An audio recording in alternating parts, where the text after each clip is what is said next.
Why does stick drift happen, and can it happen on a CharaChorder? I'm going to take apart some switches in this video, but first let me quickly explain the difference between analog and digital signals. So for this example, I want you to think of digital as a light switch, where it's either on or off, and then I want you to think of analog as a dimmer switch, where there's a spectrum of different values that can be associated with it. An analog stick is just two of these together, whereas one represents the y-axis and one of them represents the x. Here are two examples of analog sticks. This one is taken apart so you can actually see the variable resistors moving around in this two-part gimbal, but there's a lot of moving pieces here, so dust or just a slight miscalibration could cause this not to return to the exact center, and that's how you get drift. If you've ever used one of these, you've probably experienced how annoying this can be, so I understand why people are so concerned and want to avoid having that same experience with the CharaChorder.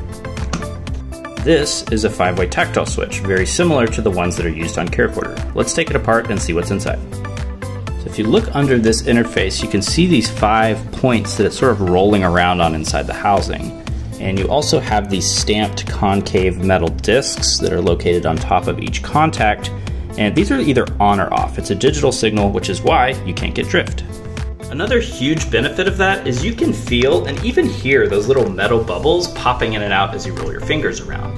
That level of haptic feedback is super important when it comes to ultra high-speed text entry and deeper level HCI. Great question.